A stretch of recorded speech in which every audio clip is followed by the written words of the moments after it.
7장. 2일 후에 바사왕 아닥사스다가 왕위에 있을 때에 에스라라 하는 자가 있으니라.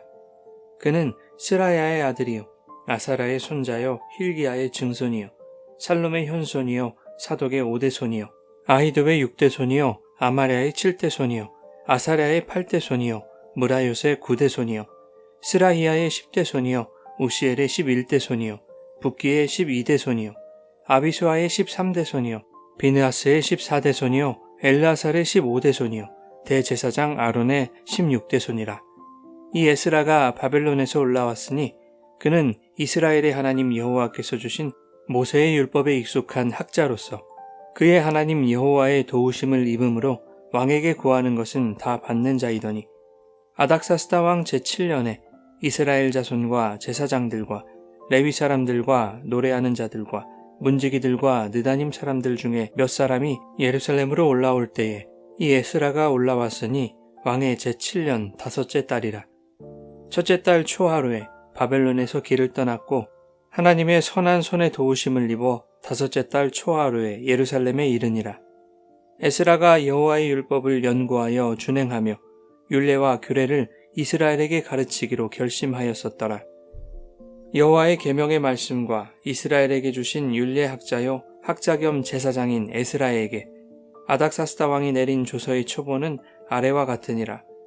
모든 왕의 왕 아닥사스다는 하늘의 하나님의 율법에 완전한 학자 겸 제사장 에스라에게 조서를 내리노니 우리나라에 있는 이스라엘 백성과 그들 제사장들과 레위 사람들 중에 예루살렘으로 올라갈 뜻이 있는 자는 누구든지 너와 함께 갈지어다.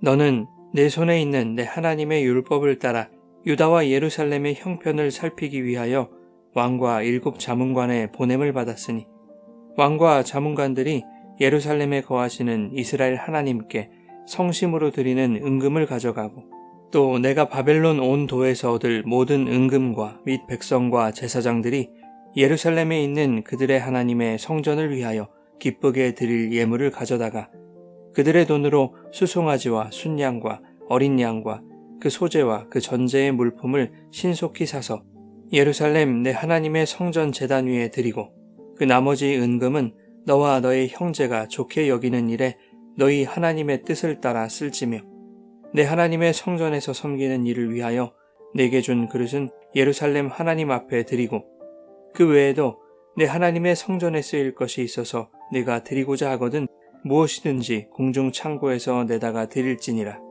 나 곧 아닥사스다 왕이 유버라데강 건너편 모든 창고지기에게 조서를 내려 이르기를 하늘의 하나님의 율법학자 겸 제사장 에스라가 물은 너희에게 구하는 것을 신속히 시행하되 은은 100달란트까지 밀은 100고르까지 포도주는 100바까지 기름도 100바까지 하고 소금은 정량 없이 하라.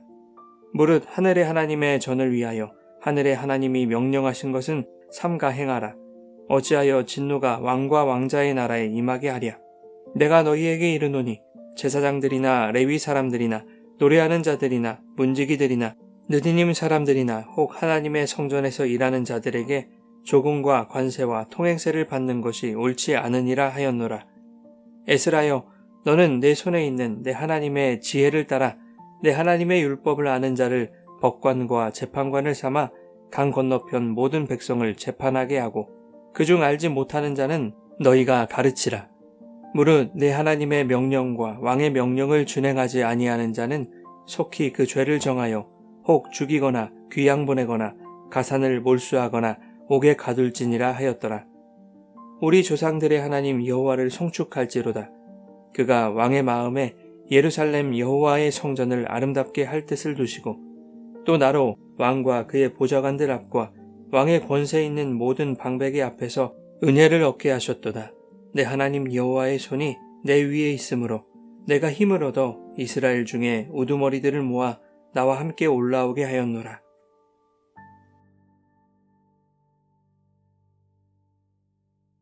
여러분 좋은 아침입니다. 오늘도 말씀의 은혜가 여러분의 삶에 풍성히 임하기를 소망합니다.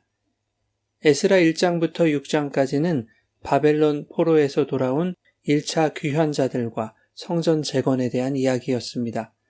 7장부터 10장까지는 에스라를 중심으로 한 2차 귀환과 에스라의 개혁에 대한 이야기입니다.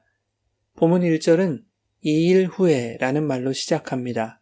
하지만 꽤 오랜 시간이 경과한 후였습니다. 고레스 왕 때에 1차 귀환자들이 돌아왔고 다리오 왕 때에는 성전이 완공되었죠. 그리고 아하수에로 왕을 거쳐 성전이 완공된 지 약 60년 뒤인 아닥사스다가 왕위에 있을 때에 비로소 에스라가 등장합니다. 1절부터 5절까지를 보면 에스라의 계보를 열거하다가 아론까지 이르게 되는데 에스라가 아론의 16대 손임을 강조하고 있습니다. 이 계보가 백성들에게 시사하는 것은 에스라는 예레미야 시대처럼 바알의 이름으로 예언하는 거짓 선지자도 아니며 거짓 붓을 놀리는 불의한 서기관도 아닌 정통성을 가진 아론 계열의 학자이자 제사장이라는 것입니다. 에스라는 예루살렘으로 귀환하라는 아닥사스다 왕의 명령을 받습니다. 에스라는 학사 겸 제사장이었습니다. 학사는 서기관이나 율법교사와 비슷한 것인데 12절은 에스라가 하늘의 하나님의 율법의 완전한 학자였다고 평가하고 있습니다. 아닥사스다 왕은 그러한 에스라에게 예루살렘으로 돌아가라는 조서를 내리는데 14절에 보면 하나님의 율법을 따라 유다와 예루살렘의 형편을 살피기 위해 왕과 7 자문관의 보냄을 받은 것이다 라고 말씀합니다. 7 자문관이란 페르시아의 최고 통치 의결기구를 말하는데 에스라는 왕과 최고 통치 기관으로부터 예루살렘의 신앙과 백성들의 모든 생활을 하나님의 율법대로 가르치고 정비할 것에 대한 전권을 부여받은 것입니다. 만일 백성이 그것을 따르지 않으면 죽이거나 유배를 보내거나 재산을 몰수하거나 옥에 가두는 권한도 함께 주었습니다. 특히 하나님의 율법대로 정비하는 일에 필요한 모든 것을 국고에서 사용할 수 있도록 했습니다. 이는 아닥사스다 왕이 이스라엘의 하나님만을 섬겼기 때문이 아니라 당시 페르시아는 여러 민족들의 다양한 종교를 우대하고 있었기 때문이죠. 18절에 보면 성전 제단에 드릴 제물을 사고 남은 은금은 너희 하나님의 뜻을 따라 쓰라고 말하고 있죠. 자기 하나님은 아니었던 것입니다. 23절에 보면 아닥사스다의 조서에 이러한 내용이 나오는데 무릇 하늘의 하나님의 전을 위하여 하늘의 하나님이 명하신 것은 삼가 행하라는 것입니다. 아닥사스다 왕이 그렇게 명한 이유는 그것을 소홀히 했을 때 자신과 왕국에 하나님의 진노가 임하게 될 것이라는 두려움 때문이었던 것이죠. 페르시아의 왕은 모든 민족의 다양한 신들을 우대하여 자신과 왕자들 그리고 왕국의 안녕을 보장받고자 했던 것입니다. 그리하여 예루살렘을 하나님의 율법으로 정비하는 일에 필요한 것이라면 얼마든지 국고에서 사용할 수 있게 한 것이죠. 20절에 하나님의 성전에 쓰일 것이 있어서 드리고자 하거든 무엇이든지 궁중 창고에서 내다가 드리라고 말하고 있습니다. 21절에도 에스라가 구하는 것을 신속히 시행하라고 왕의 조서에 기록하고 있죠. 6절 마지막에도 에스라가 왕에게 구하는 것은 다 받았다고 말하고 있습니다. 그런데 이것이 여호와의 도우심으로 말미암은 것임을 분명히 하고 있죠. 한편 에스라는 왕의 조서를 받고 첫째 달 초하루에 바벨론을 떠나 무려 4개월에 걸쳐 1400여 킬로를 걸어서 다섯째 달 초하루에 예루살렘에 도착했습니다. 이 길고 오랜 여정을 기록하고 있는 것은 9절에 말하고 있듯이 이것이 하나님의 도우심을 입었기에 가능했음을 말하기 위함일 것입니다.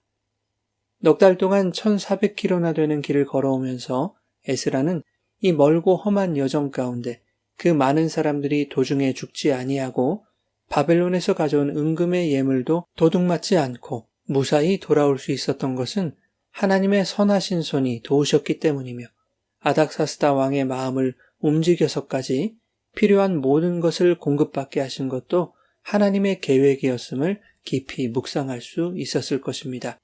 그리고 바벨론에서 돌아온 에스라는 10절에 백성에게 그 하나님을 가르치기로 결심을 하죠.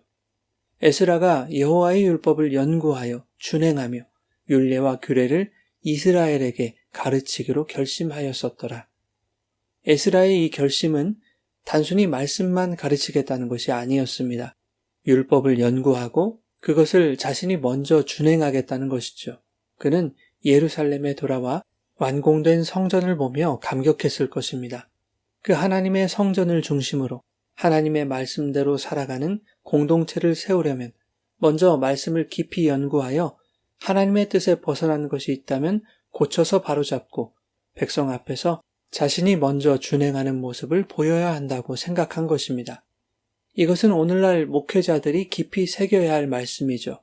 말씀은 연구하지 않고 듣기 좋은 감언이설로 성도들의 귀를 즐겁게 하는 자들, 말씀은 그럴싸하게 전하면서 말씀과 삶이 동떨어진 자들에게 그것이 가르치는 자로서 얼마나 무책임하고 바르지 못한 태도인지를 지적하고 있는 말씀입니다. 성도들에게도 마찬가지입니다. 말씀을 묵상하지 않고 기호에 맞는 설교만 골라 들으면서 삶에서는 전혀 말씀대로 살지 못하는 자들의 가식적이고 형식적인 신앙을 지적하는 말씀이기도 합니다.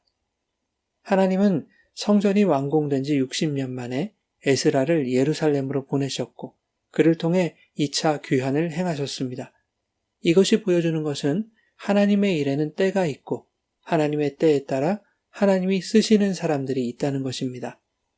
60년 전에는 수룹바벨을 쓰셨고 60년 후에는 에스라를 통해 일하시는데 하나님은 제국의 왕들의 마음을 여시고 그들의 전폭적인 지원을 받게 하시면서까지 다시 말해서 세상의 힘과 권세와 물질을 하나님의 손으로 주무르셔서 당신이 계획하신 일을 택하신 자들로 하여금 수행할 수 있도록 도우신다는 것을 오늘 본문이 보여주고 있습니다. 그것에 대하여 에스라는 27절과 28절에 하나님을 찬송하죠. 여호와를 송축할지어다.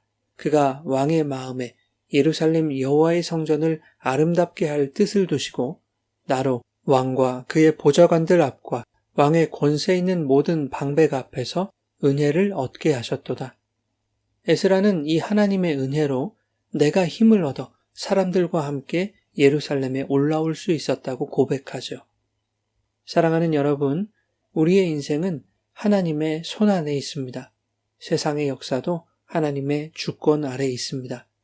하나님은 성도가 아름다운 성전으로 세워져 가는 일에 당신이 창조하신 세상의 것들을 마음껏 사용하실 수 있습니다. 우리의 삶에 나타나는 모든 것이 하나님의 은혜예요. 그분의 선하신 손의 도우심임을 인정하며 하나님의 때에 하나님의 도구로 쓰임받을 수 있도록 더 깊이 하나님의 말씀을 묵상하고 그 말씀을 준행하며 하나님의 도구로 준비되어 가시기를 예수님의 이름으로 축원합니다.